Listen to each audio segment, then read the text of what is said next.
আপনারা দেখছেন WB24 news, দিনে রাতে জনতার স্বার্থে। বিধান ভবনে এই দ্বিতীয় দিনের সভাতে আমাদের বাম এবং বাম সহযোগী তাদের 68 এবং জাতীয় কংগ্রেসের 48 বেয়ারিং এ ফিউ এই বিষয়তে আমাদের সাধারণভাবে ঐক্যমত হয়েছে। এখন সেগুলো সব আমরা নির্দিষ্ট করব, আর বাকি যে সিট থাকবে আউট অফ 294 সেগুলো আমরা পরবর্তী সময় বৈঠক করে নিষ্পত্তি করব। টোটাল লিস্ট তৈরি হয়ে যাবে। ফলে আগের দিন যেমন আলোচনা হয়েছিল in a cordial atmosphere, congenial অ্যাটমসফিয়ারে, আজকেও কনজিনিয়াল অ্যাটমসফিয়ারে আলোচনা হয়েছে।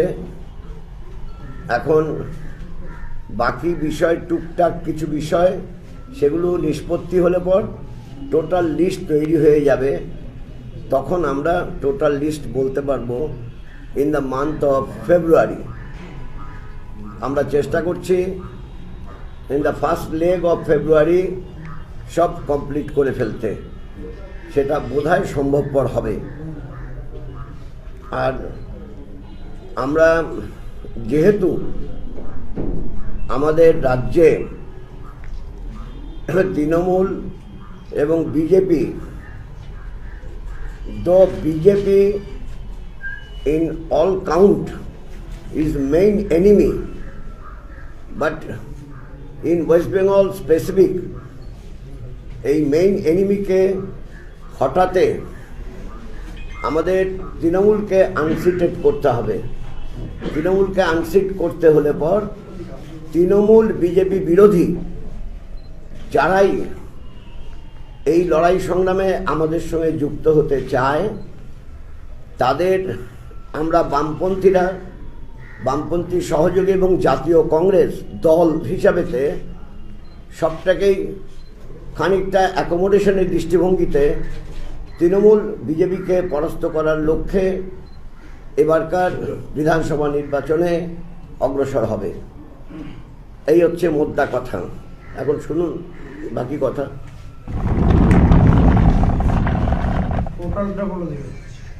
বলে দিস। বিমান আপনাদের বলে দিয়েছেন, আমার নতুন করে তেমন কিছু বলার নেই। আজ আমরা সৌহার্দ্যপূর্ণ এবং নিজেদের মধ্যে বোঝাপড়ার বাতাবরণ স্বতঃস্ফূর্তভাবে তৈরি করে জোটের আলোচনাকে আরেক ধাপ এগিয়ে নিয়ে যেতে সক্ষম হয়েছি। প্রথম ধাপে 77টা আসন আমরা সম্পূর্ণ করেছিলাম আলোচনায়। আজ 77টার সঙ্গে সঙ্গে আরও কংগ্রেস 48 এবং বামেরা আরও 68টি, অর্থাৎ মোট 193টা আসনে আমরা সমঝোতা করে ফেলেছি। তার মানে দাঁড়াচ্ছে 294টা মোট বিধানসভার আসনের মধ্যে 193টা আসনে আমরা উভয়ের সহমতের ভিত্তিতে সিদ্ধান্তে উপনীত হতে পেরেছি। আমি মনে করি জোটের আলোচনায়, নির্বাচনী জোটের আলোচনায় এটা একটা খুব সফল এবং সুষ্ঠু পদক্ষেপ। আমরা এইভাবেই প্রত্যেকটা বিষয়ে একে অপরের সঙ্গে আলোচনা করে বাস্তব অবস্থার বাস্তব বিশ্লেষণ করে আমরা এগিয়ে যাব এবং এই বাংলার মানুষের কাছে তৃতীয় শক্তি হিসাবে বাম কংগ্রেস অথবা কংগ্রেস বাম যেভাবেই বলি না কেন, তৃতীয় শক্তি হিসাবে এ বাংলায় আমরা আমাদের বিশ্বাসযোগ্যতা মানুষের কাছে পৌঁছে দিতে সক্ষম হব এবং এই বিশ্বাসযোগ্যতার উপর ভরসা করেই বাংলার মানুষ আগামী দিনে তিনটে শক্তিকে সামনে রেখে তারা নির্বাচনে জয় পরাজয়ের সিদ্ধান্ত নেবে। পশ্চিমবঙ্গের নির্বাচক মণ্ডলী একদিকে তৃণমূল, আরেকদিকে বিজেপি। প্রতিদিন দেখুন, প্রতিটা ঘটনা দেখুন আর বিচার বিশ্লেষণ করুন। এরা একই মুদ্রার দুটো পিঠের বেশি কিছু নয়। একই বৃন্তে দুটি ফুল, তৃণমূল আর ঘাস ফুল, এই দুটো ফুলের আজকের বাংলার বিষাক্ত বাতাবরণ তৈরিতে কিভাবে সহযোগিতা করছে আপনারা দেখছেন। এই বাংলার মানুষের যে মূল সমস্যা, বাংলার মানুষের যে মূল চাহিদা, সেইখান থেকে দৃষ্টি সম্পূর্ণভাবে সরিয়ে নিয়ে গিয়ে আজকে দুটো দল বাংলার মানুষকে প্রতিদিন বিভ্রান্ত করবার জন্য প্রচেষ্টা করছে। রুটির দরকার, আমাদের রুজির দরকার, শিল্পের দরকার, বাণিজ্যের দরকার, শিক্ষার দরকার, স্বাস্থ্যের দরকার। না বিজেপি না তৃণমূল তাদের ভাবনার মধ্যে এসবের কোনো প্রতিফলন দেখছেন না। আজকে তাই ক্রমশ বাংলার মানুষ হাঁপিয়ে উঠছে। সকালে টিভি খুললে, সকালে খবর কাগজ খুললে হয় তৃণমূলের নেতা মার খাচ্ছে তৃণমূলের হাতে, তৃণমূল বিজেপির সংঘর্ষ, কোথাও বিজেপির পুরনো নতুনের সংঘর্ষে অগ্নিসংযোগ। এটাই হচ্ছে বাংলার বিজেপি এবং তৃণমূলের রাজনৈতিক চালচিত্র। এই জায়গায় দাঁড়িয়ে কংগ্রেস এবং বাম তাদের পুরনো অভিজ্ঞতা এবং পুরনো অভিজ্ঞতার যদি কোথাও ত্রুটি হয়ে থাকে, কোথাও যদি পুরনো অভিজ্ঞতার ক্ষেত্রে যদি ডেফিসিয়েন্সি থাকে, সমস্ত কিছুকে মিটিয়ে নিয়ে আমরা নতুন শক্তিকে সামনে রেখে মানুষের কাছে পেশ করতে চাই তৃতীয় বিকল্প শক্তি। কংগ্রেসের সারা দেশ পরিচালনার অভিজ্ঞতা আছে, সিপিএম পার্টির রাজ্য পরিচালনার অভিজ্ঞতা আছে। কোথাও যদি আমাদের পরিচালনার ক্ষেত্রে কোনো রকম ভুল ত্রুটি হয়ে থাকে, সমস্ত কিছুকে সংশোধন করে আগামী দিনে এই জোট বাংলার মানুষের কাছে বিশ্বাসযোগ্য বিকল্প শক্তি হিসাবে নিজেকে প্রতিষ্ঠিত করবে, সেই লক্ষ্যেই আমরা এগিয়ে যাচ্ছি। বামফ্রন্টের চেয়ারম্যান বিমানবাবু, সূর্যবাবু আমাদেরকে প্রস্তাব দিয়েছেন ব্রিগেডে সভা করার জন্য। সেই প্রস্তাবে আমরা সম্মত হয়েছি। আগামী দিনে ব্রিগেডের মাঠেও আমাদের এই নির্বাচনী জোট এবং যৌথ আন্দোলনের প্রতিফলন নিশ্চয় দেখা যাবে। বাংলার মানুষ বিজেপি নয়, বাংলার মানুষ তৃণমূল নয়, বাংলার মানুষকে বলবো তৃতীয় শক্তি হিসাবে কংগ্রেস বাম অথবা বাম কংগ্রেস শক্তিকে আপনারা বিশ্বাস করতে পারেন, ভরসা করতে পারেন। এখন একটা কথা বলে যে শুনলেন আপনারা ব্রিগেড প্যারেড গ্রাউন্ডের সভা। আগামী 28-এ আমাদের রাজ্যবাসীর কাছে আহ্বান, 28শে ফেব্রুয়ারি ব্রিগেড চলো, এবং সেখানে সব দলমতের নেতৃত্ব উপস্থিত থাকবে এবং ব্রিগেডে সভা হবে। খুঁটিনাটি বিষয় আমরা পরে জানাবো, তাই তো? ব্যাস। ভোট এলেই রথযাত্রা, নাট্যার পরিবর্তন যাত্রা নিয়ে কি বলবেন? বুঝলাম না কিছু। ভোট এলেই রথযাত্রা করে বিজেপি, বলছে ভোট এলেই বিজেপি রথযাত্রা করে। বিজেপি ধর্ম ব্যবসায়ী, যেহেতু ধর্ম ব্যবসায়ী, নির্বাচন আসলে ধর্মের ব্যবসায় তারা নেমে পড়ে, তাই তারা করছে। যার যা ব্যবসা তাই তারা করবে, সেই ব্যবসা করবে। গতবার দেখা গিয়েছিল, অধীরবাবু রয়েছেন, বেশ কিছু আসনে বন্ধুত্বপূর্ণ লড়াই হয়েছিল আপনাদের। এবার মালদা, মুর্শিদাবাদ এরকম জায়গাগুলোয় কারা প্রার্থী দিচ্ছেন?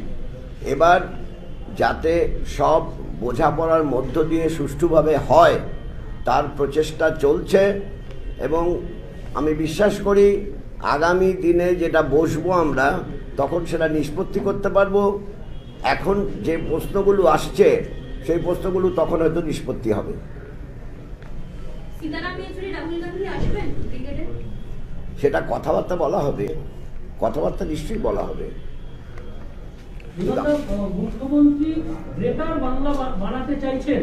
দিলীপ ঘোষ ফেসবুক পোস্ট করেছেন যে বাংলাকে বৃহত্তর বাংলা বানাতে চাইছেন মুখ্যমন্ত্রী মমতা বন্দ্যোপাধ্যায়, এই অভিযোগ করেছে। আমি আজগুবি কোনো কথার জবাব দেওয়ার পক্ষে নই, কাজে আজগুবি কথার জবাব তো হয় না। আজগুবি কথা তাহলে তো এই শব্দটাই থাকতো না, আজগুবি শব্দ, আজগুবি কথা জবাব হয় না। अधिकतर एक सवाल हिंदी में 26 আমি একটু কারেকশন করে দিই, মানে আমি বলতে চাই না একই বৃন্তের দুটি ফুল, পদ্ম আর ঘাস ফুল, এটা একটু আমার ভুলে একটা, হ্যাঁ, একই পদ্মের একই বৃন্তের দুটি ফুল, পদ্ম আর ঘাস ফুল, এই দুটো বিষাক্ত বিষয়কে এই বাংলার মাটি থেকে উৎখাত করতে হবে বাংলার মানুষের কাছে, এটাই আমাদের আবেদন, উদগ্র আবেদন। এই বাংলা ক্রমশ সংকীর্ণ রাজনীতির চোরা গর্তে ডুবে যাচ্ছে। এই বাংলা ক্রমশ সাম্প্রদায়িকতার রাজনীতিতে আক্রান্ত হচ্ছে। সাম্প্রদায়িকতা, সংকীর্ণতা, স্বেচ্ছাচারিতা, স্বৈরাচারিতা বাংলার মানুষের জন্য অভিশাপ, আর এই অভিশাপ বহন করে আনছে তৃণমূল এবং বিজেপি। তাই একই বৃন্তের দুটি ফুল, পদ্ম আর ঘাস ফুল। আপনারা বাংলার মানুষ সতর্ক থাকবেন। বলুন। अधिकतर भाजपा की ओर से ये बार बार दावा किया जा रहा है कि 26 जनवरी को जो किसानों का जो मूवमेंट हुआ वो किसानों ने नहीं किया, खालिस्तानी जंगी ने किया, पाकिस्तान से लोग आए थे और ये प्लान्ड है। किसान जो अन्नदाता है उन लोगों को खालिस्तानी जंगी बोला जा रहा है, क्या? देखिए, बीजेपी पार्टी शुरू के दिन से ये बार बार लगातार आम लोगों को भ्रमित करने के लिए अफवाह फैलाने की कोशिश कर रहे हैं। बीजेपी पार्टी और बीजेपी सरकार के खिलाफ चाहे कोई मुद्दा उठाए, बीजेपी पार्टी, बीजेपी सरकार के खिलाफ अगर कोई भी हिंदुस्तान के लोग खिलाफत करे तो तुरंत उन व्यक्ति को ये धब्बा लगाया जा रहे हैं कि वो खालिस्तानी है, पाकिस्तानी है या देशद्रोही है। मुझे तो एक सवाल जरूर करना चाहिए सरकार को कि जब ये सरकार की निगाहों में सब कुछ हो रहे थे, खासकर 26 जनवरी, आपको जरूर याद होंगे कि सारे हिंदुस्तान की सारे खुफिया तंत्र 26 जनवरी को सही ढंग से पालन करने के लिए सचेत रहते। खुफिया इंतजाम की पुख्ता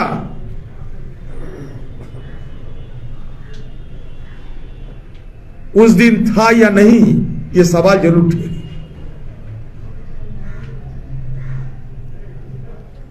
आपको सुनने में जरूर हैरान होगा कि जब ये 26 जनवरी को पैरेड को दिल्ली की राजपथ में बड़े समारोह के साथ पालन करने की जिम्मेदारी दिल्ली पुलिस और खुफिया एजेंसियों को सौंपे गए थे, सबके निगाहों की सामने कैसे ट्रैक्टर रैली की एक छोटा सा हिस्सा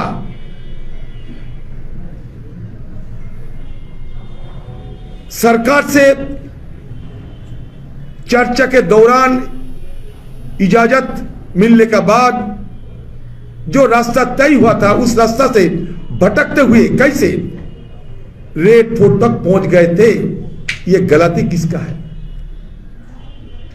और सिर्फ पहुंच गए ही नहीं थे, खुलेआम रेड फोर्ट पे चढ़कर अपना ध्वज फहरने की सारे हरकत की, और इसके साथ ही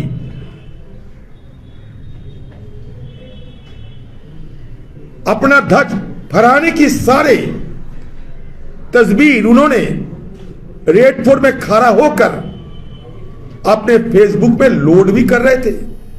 तो हमारा खुफिया तंत्र कहां थे? सो रहे थे। किसान इजाजत लेने के बाद ट्रैक्टर रैली निकाला।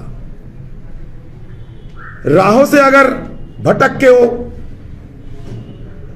रेड फोर्ट की तरफ जाएं तो इसको देखने का, रुकने का, संभालने का काम किसका था? दिल्ली पुलिस और खुफिया तंत्र की। सबसे ज्यादा जिस दिन दिल्ली पुलिस की कानून व्यवस्था सबसे ज्यादा चौकस रहते हैं, चारों तरफ चौक चौबंदी रहते हैं जिस दिन, क्योंकि 26 जनवरी कोई साधारण दिन तो नहीं है। तो उसी दिन कैसे घटना घटी? इससे कोई बड़ा घटना भी घट सकते थे। दोष किसका था? कमजोरी किसका थी? ये इंटेलिजेंस फेलियर सरकार की है, और मुझे शक है कि ये सरकार जानबूझकर इस तरीके की हरकत करने की मदद किया, क्योंकि सरकार को इसमें लाभ मिला। सरकार आज खुलेआम कह रहे हैं, जो पहले चुप्पी साधे कह रहे थे, छोटे मोटे नेता कह रहे थे कि किसान सारे खालिस्तानी है, पाकिस्तानी है, अब सरकार खुद कह रहे हैं, क्योंकि इसका पृष्ठभूमि सरकार ने खुद बनाया। किसानों को जाने की छूट दी गई, हिंसा फैलने की छूट दी गई, अपना ध्वज फहराने की छूट दी गई, और उसके बाद इल्जाम लगाने की बहुचार भी शुरू कर दिया गया। तो यह सरासर सरकार की निकम्मी और सरकार की नाकामी की एक जगजाहिर मिसाल है। हिंदी में अगर आप फिर से तो बोल दिया। बड़े सही ढंग से शांतिपूर्ण, और हम दोनों पक्ष आपस में विस्तृत रूप से चर्चा करने के दौरान ये नतीजा में पहुंच चुके हैं कि किसी हालत में हमें सीट शेयरिंग करते हुए एक तरफ बीजेपी, दूसरी तरफ तृणमूल, दोनों ताकत के खिलाफ हमें पुरजोर संघर्ष करना पड़ेगी। सीट शेयरिंग को मद्देनजर अब तक हम लोग 294 कुल मिलाकर जो सीटें हैं हिंदू बंगाल में, ये 294 सीटों के बीच 193 मतलब 193 सीट में हम लोग दोनों पार्टियों ने अपना सहमति जताते हुए फैसला कर लिए हैं। मतलब ज्यादा से ज्यादा हमें और 100 सीट में फैसला करना बाकी है। सिर्फ 2 दफे हमारा सीट शेयरिंग का मीटिंग हुई, उसके पहले आपस में क्या करेंगे या ना करेंगे इसका चर्चा जरूर हो रहे थे, लेकिन सीट शेयरिंग को मद्देनजर हम लोग 2 दफे जो सलाह मशवरा किए हैं, चर्चा किए हैं, उसका नतीजा 294 सीट के अंदर 193 मतलब बाकी रह गया 100 सीट के 100 सीट से बाकी रह गया, हम लोग फैसला कर चुके हैं। तो मैं ये मानता हूं कि ये हमारे जो चुनावी गठबंधन हो रहे हैं, ये चुनावी गठबंधन की ये एक बड़ा फैसला हम लोग कर चुके हैं और इसके लिए आगे जो भी छोटे मोटे अड़चन रहेगी या अड़चन पैदा होने की संभावना है वो भी इसी ढंग से सही सलामत हम निपटा लेंगे, फैसला कर लेंगे और उसके बाद हम सारे बंगाल में हमारा सारे ताकत झोंक देंगे सत्तारूढ़ पार्टी टीएमसी और सांप्रदायिक ताकत बीजेपी के खिलाफ जंग छेड़ने की। चलो 28 ফেব্রুয়ারি বিজেপির রথযাত্রা ভোটের আগে কি বলবেন? রথযাত্রা না, এটা সাম্প্রদায়িক যাত্রা হবে, এটা একটা ভয়ঙ্কর যাত্রা। বাংলার মুখ্যমন্ত্রীকে বলবে রথযাত্রা যেন পারমিশন না দেয়। মুখ্যমন্ত্রীর এই গ্রেটার বাংলা সম্পর্কে বিজেপির মুখ্যমন্ত্রীর ভিশন নিয়ে আমি খুব একটা পড়াশোনা করিনি, কারণ মুখ্যমন্ত্রীর ভিশন অনেক বড় বড় ভিশন মিশন হতে পারে। আমরা বাংলা নিয়ে যেটা বলতে চাই, ভোটের আগে বাংলার মানুষকে বিভ্রান্ত না করে আপনি গত 10 বছরে কি করেছেন, কোথায় আপনি ব্যর্থ হয়েছেন, কেন আপনি ব্যর্থ হয়েছেন, শ্বেতপত্র প্রকাশ করুন। আপনি শ্বেতপত্র প্রকাশ করে বলুন বাংলায় শিল্প কত করেছেন, শ্বেতপত্র প্রকাশ করে বলুন কত বেকারের চাকরি দিয়েছেন। আপনি শ্বেতপত্র প্রকাশ করে বাংলার মানুষকে জানান কেন আজকে বাংলা পিছিয়ে। হিউম্যান ডেভেলপমেন্ট ইন্ডেক্সে বাংলা ভারতবর্ষের মধ্যে আজ 29 নম্বর স্থানে দাঁড়িয়ে আছে। কেন কেন বাংলায় 33% উপরে শিশু ম্যালনিউট্রিশনে ভোগে জানান আমাদের। কেন বাংলায় লক্ষ লক্ষ শ্রমিক পরিযায়ী হয়ে বাইরের রাজ্যে রোজগার করতে যায় জানান। কেন বাংলার মা বোনেরা আজ বেশ্যালয়ে গিয়ে রোজগার করতে বাধ্য হন, বাংলার মুখ্যমন্ত্রী জানান। আপনার গ্রেটার বাংলা, গ্রেট বাংলা এসব বড় বড় ভাষণ না দিয়ে আপনি বাংলার মানুষকে কি রেশন দিয়েছেন জানান। শ্বেতপত্র প্রকাশ করে বলুন, খোলা বিতর্কে আসুন আপনি আমাদের সঙ্গে। চ্যালেঞ্জ করছি আপনাকে। বাংলার 12টা বাজিয়ে আজ মিঠি মিঠি বুলি বলে দুয়ারে দুয়ারে ধাপ্পা দিয়ে বাংলায় নির্বাচনে জেতার চেষ্টা বাংলার মুখ্যমন্ত্রী না করলে সেটাই উচিত হবে। বাংলার মুখ্যমন্ত্রীকে তাই বলবো, বিজেপির বিরুদ্ধে আপনি লড়বার ক্ষেত্রে কখনো সিরিয়াস ছিলেন না, আজও নেই। তাই বিজেপি আপনার আমলে এ বাংলায় ফুলে ফলে বিকশিত হয়। আপনি শুধু এই বাংলার মানুষকে ফুলের কথা বলেছেন, ফলের কথা বলেননি। কি পেল বাংলার মানুষ গত 10 বছর আপনার আমলে? বলুন কোন বিভাগে কোন মানুষ কি পেয়েছে? শিক্ষক, ছাত্র, যুবক কোথায় কি পেয়েছে বলুন। বলুন শ্বেতপত্র প্রকাশ করে কত শিল্প স্থাপিত হয়েছে, কোথায়? কত বেকারের চাকরি হয়েছে, কোথায় চাই বেকার? কোন জেলায় কোন ব্লকে কত বেকারের চাকরি দিচ্ছেন বলুন, হিম্মত থাকে। ধাপ্পা মেরে নির্বাচনে পার পাবার চেষ্টা করবেন না বাংলার মুখ্যমন্ত্রী। আব্বাসউদ্দিন সিদ্দিকীর সঙ্গে কি জোট হচ্ছে? জানি না, আমাদের কাছে এমন কোনো প্রস্তাব আসেনি, যদি আসে তখন জানাবো। বিধানসভায় আজকে কাপুর সাহেব বলছেন বেহায়া, নির্লজ্জ। স্পিকারের উপস্থিতিতে বাম এবং কংগ্রেস বেহায়া, নির্লজ্জ। ওদেরকে দিদি শিখিয়েছে তাই বলছে, দিদির শিক্ষা নিয়েই তারা বলে। দিদি কত বড় শিক্ষিত পণ্ডিত আপনারা জানেন, তার ভাইরা তার শিক্ষা নিয়ে তো বড় হয়েছে। তাই বেহা লজ্জা বলাই তো উচিত, ভালো কথাই বলেছে। আমরা বেহায়া, আমরা লজ্জাহীন, কারণ মানুষের কথা বলি। মানুষের কথা বলতে গেলে বেহায়া হতে রাজি আছি, মানুষের জন্য প্রতিবাদ করতে গিয়ে লজ্জাহীন হতে রাজি আছি, 100 বার রাজি আছি। আমরা বেহায়ার মতন আমরা বাংলার মানুষের উন্নয়ন সাধনের জন্য প্রতিবাদ আন্দোলন করব, বিধানসভার মধ্যে, বিধানসভার বাইরে। কিন্তু দিদির মতন বিধানসভায় এসে দেশের সম্পদকে ধ্বংস করে বিপ্লবী সাজান, অগ্নিকন্যা সাজান আমরা চেষ্টা করব না।